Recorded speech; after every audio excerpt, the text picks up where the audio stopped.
Assalamualaikum warahmatullahi wabarakatuh. Alhamdulillahirrabbilalamin. Wabihi nasta'in wa ala umurid dunya waddin. Wassalatu wassalamu ala asrafil anbiya'i wal mursalin wa ala alihi wa sahbihi ajma'in, amma ba'du.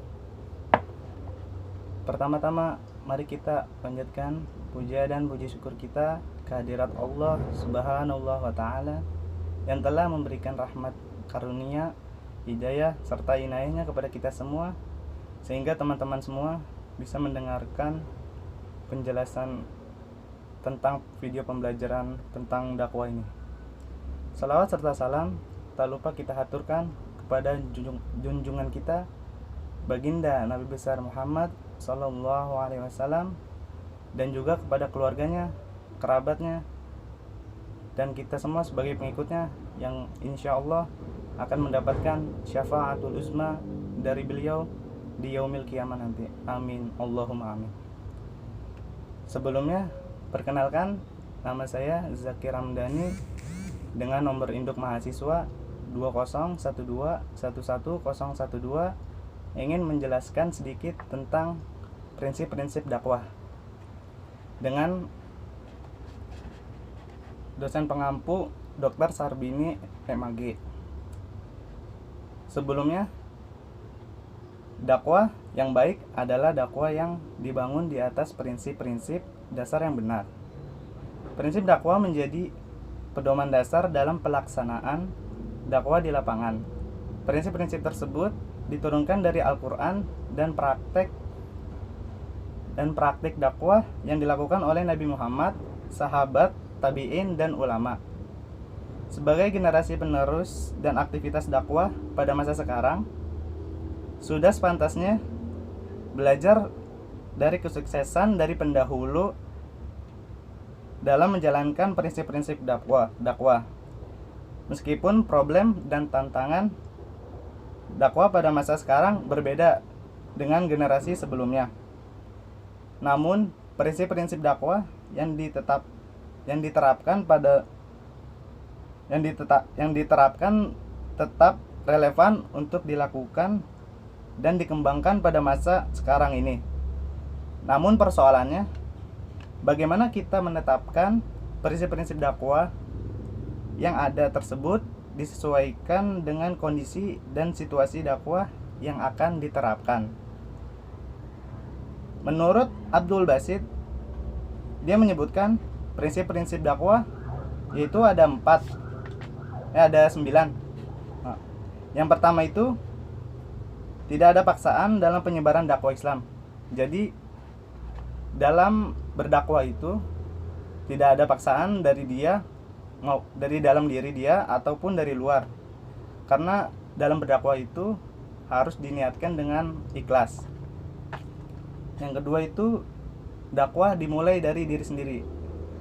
Maksudnya kita sebelum berdakwah atau menyebarkan kebaikan kepada orang lain, kita melakukan dakwah itu kepada diri kita sendiri terlebih dahulu, supaya nanti untuk berdakwah kepada orang lain itu bisa menjadi sebuah acuan untuk kita menjadi lebih baik. Yang ketiga itu dakwah diselenggarakan menggunakan rasionalitas. Yang keempat, dakwah ditunjukkan untuk semua umat manusia dan melepaskan diri dari fanatisme. Yang kelima itu, dakwah harus memberikan kemudahan kepada umat. Jadi dakwah itu tidak membebankan umatnya untuk melakukan dakwah tersebut. Yang keenam, dakwah ditempuh dengan memberi kabar gembira, bukan membuat umat lari. Yang ketujuh, jelas dalam pemilihan metode.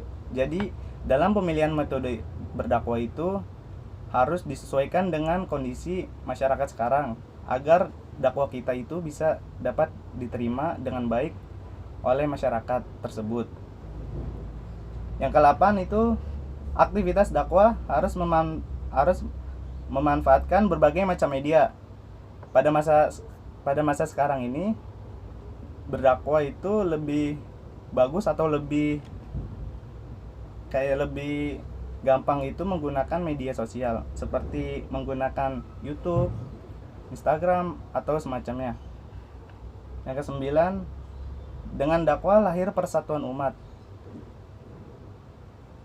Ada pula ulama menurut Abdul Karim Zidan, dakwah pada mulanya adalah tugas para rasul. Namun pada akhirnya seluruh umat ditugasi untuk mengajak manusia untuk menyembah Allah Subhanahu wa taala semata sesuai dengan syariat yang diturunkan. Ada yang terbatas pada kaum tertentu pula, namun ada juga yang diberi tugas mengajak kepada seluruh umat manusia di dunia tanpa mengenal batas waktu seperti Nabi Muhammad SAW. Para rasul itu semuanya adalah dai yang mempunyai misi suci mengajak orang ke jalan Allah Subhanahu wa taala. Setiap seorang rasul wafat, maka diutuslah rasul berikutnya untuk meneruskan dakwah yang mengajak manusia kepada tauhid, dan tugas itu berkesinambungan antara para rasul hingga diutusnya Nabi Muhammad, penutup para rasul. Islam sebagai agama yang mengajak untuk memikirkan proses kehidupan yang terpenting, yaitu hidup dan mati.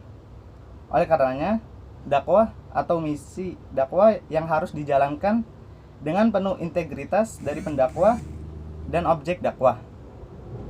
Bila pihak-pihak tersebut merusak integritas ini dengan cara mencari keuntungan atau memanfaatkan demi tujuan selain Allah, merupakan kejahatan besar dalam dakwah. Karena dakwah itu sendiri diniatkan dengan hati yang ikhlas, tidak mengharapkan imbalan dari manusia ataupun dari lainnya. Aspek-aspek penting dalam membangun integritas aktivitas dakwah diantaranya itu, yang pertama, dalam Islam, manusia merupakan makhluk Allah yang lebih unggul dibandingkan dengan makhluk lain, dan kelebihan manusia terletak pada akal yang dianugerahkan Allah kepadanya. Akallah yang membuat manusia memiliki kebudayaan dan peradaban yang tinggi. Begitu penting peranan akal dalam kehidupan manusia. Maka kedudukan akal sangatlah penting dalam berdakwah kalau menelaah Al-Quran dan hadis sebagai sumber utama materi dakwah. Di samping wahyu, akal memiliki perasaan yang besar dalam Islam. Dakwah Islam merupakan ajaran untuk berpikir, berdebat, dan berargumen. Dakwah Islam tidak disikapi dengan sinis. Dakwah harus disampaikan sesuai dengan akal pemikiran yang bisa dibuktikan secara rasional. Terus yang kedua, itu semua manusia tanpa mengenal batasan sedikit pun. Islam memandang bahwa semua orang memiliki kewajiban untuk mendengarkan bukti dan menerima sebuah kebenaran. Islam mengandung ajaran-ajaran yang berlaku untuk semua tempat dan zaman. Karakteristik dan kualitas dasar-dasar ajaran Islam yang mengandung nilai-nilai universal, antara lain berkaitan dengan tauhid, etika, dan moral. Bentuk dan sistem pemerintahan, sosial, politik dan ekonomi, partisipasi dan demokrasi, keadilan sosial, perdamaian, pendidikan dan intelektualisme, etos kerja, lingkungan hidup, dan sebagainya. Dakwah Islam dilakukan dengan serius dan diharapkan diterima dengan komitmen yang sama terhadap kebenaran. Sebagaimana disebutkan dalam Al-Quran, surat Al-Baqarah ayat 256, yang artinya, tidak ada paksaan untuk memasuki agama Islam. Sesungguhnya telah jelas jalan yang benar daripada jalan yang sesat. Karena itu barang siapa yang ingkar kepada Togut dan beriman kepada Allah, maka sesungguhnya ia telah berpegang kepada buhul, tali yang amat kuat yang tidak akan putus. Dan Allah Maha mendengar lagi Maha mengetahui. Dalam ayat tersebut disebutkan dengan jelas bahwa kegiatan dakwah itu tidak ada unsur paksaan. Jadi dakwah itu harus diniatkan dengan hati yang ikhlas dan tidak mengharapkan imbalan apapun.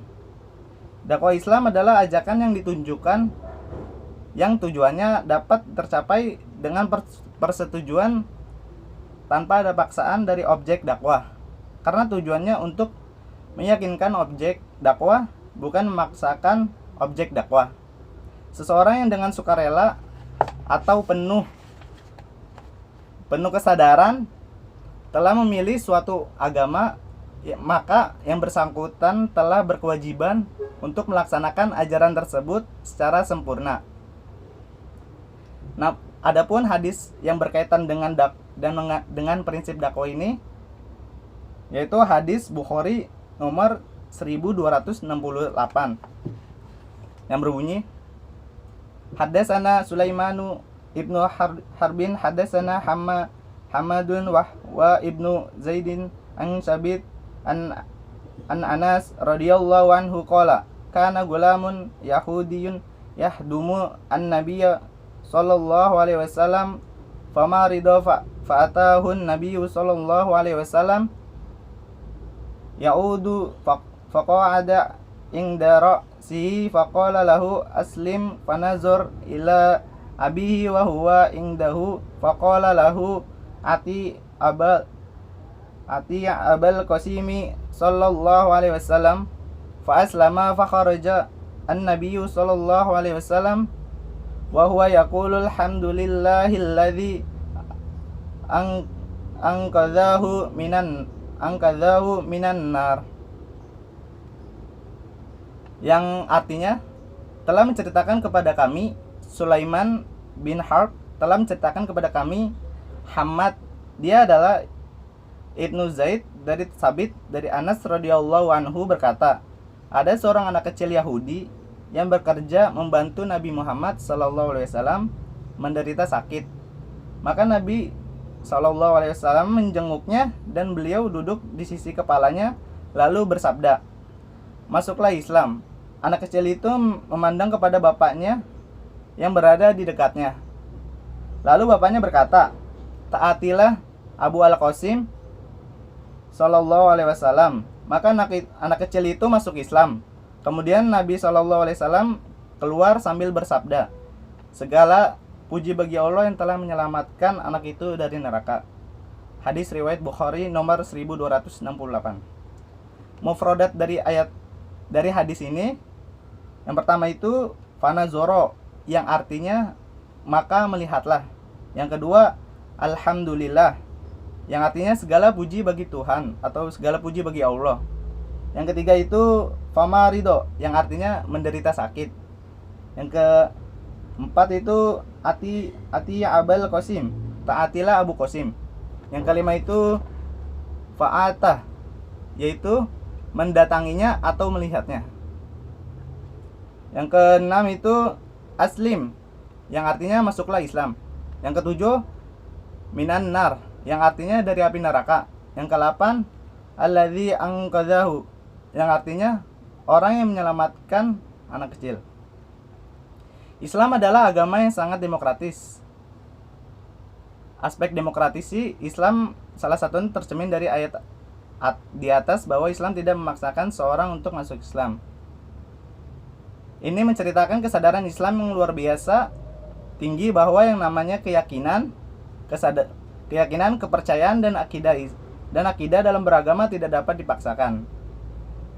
Pernyataan Islam tegas bahwa tidak ada paksaan untuk masuk Islam. Dari sini pula mencerminkan bahwa dalam hal beragama Islam lebih menekankan pada aspek kesadaran dan bukannya pada aspek keterpaksaan.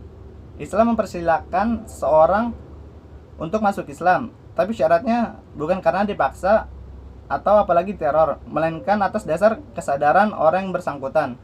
Jadi dari hati dia sendiri untuk masuk Islam, tapi tidak ada paksaan dari orang atau selain dari dalam dia itu. Selanjutnya, karena itu sungguh aneh dan ironis kalau ada seorang yang mengklaim dirinya Islam tapi suka memaksakan kehendaknya pada orang lain yang berbeda dengannya. Spirit Islam adalah spirit kebebasan dan kesadaran, bukan ancaman dan pemaksaan. Terkait terkait dengan tidak ada paksaan untuk masuk Islam. Hal itu menunjukkan bahwa Islam sangat menghargai kebebasan dibagi manusia dalam memeluk dan menjalankan agamanya masing-masing. Bahkan umat Islam wajib melindungi orang-orang kafir yang dizolimi. Jelas ini bukan sekedar nilai demokrasi yang biasa saja, melainkan spirit toleransi yang tinggi. Jadi dalam beragama itu kita harus mengutamakan toleransi antar umat beragama agar tidak terjadi perselisihan dengan agama tersebut. Tidak dibolehkannya melakukan pemaksaan dalam agama ini bisa dianggap wajar karena Allah sendiri memosisikan manusia sebagai makhluk berakal atau hayawanun natik. Fungsi akal adalah untuk memilih mana yang baik dan mana yang buruk. Dengan akalnya itu manusia bisa menentukan pilihannya agama mana yang terbaik buat dirinya. Sehingga dengan bekal akal ini Allah sendiri memberikan kemerdekaan kepada manusia untuk menentukan agamanya, asalkan dia sendiri bertanggung jawab dengan pilihannya itu. Allah sendiri yang menjamin kebebasan manusia dalam hal berkeyakinan. Bahkan kalau manusia memang lebih untuk memilih tidak beragama atau kafir, Allah tetap mempersilahkannya. Hanya saja setiap pilihan pasti ada konsekuensinya di hari akhir nanti. Orang yang telah menentukan pilihannya harus berani menanggung konsekuensi atas pilihannya. Pada prinsipnya, Allah tidak menekankan harus beragama apa seseorang, melainkan bagaimana tanggung jawab manusia atas konsekuensi pilihannya dalam beragama. Toleransi dan tidak memaksakan agama sendiri ini pun telah dicontohkan Nabi Muhammad SAW pada saat di Madinah. Saat Nabi menyusun piagam Madinah bersama umat agama lain untuk menjamin kebebasan beragama. Dalam pasal 25 piagam Madinah disebutkan bahwa orang-orang Yahudi Bani Auf adalah salah satu umat dengan kaum muslimin. Orang-orang Yahudi bebas berpegang kepada agama mereka dan kaum muslimin bebas berpegang kepada agama mereka, termasuk pengikut mereka dan diri mereka sendiri. Bila di antara mereka ada yang melakukan aniaya dan durhaka, maka akibatnya akan ditanggung oleh dirinya dan keluarganya.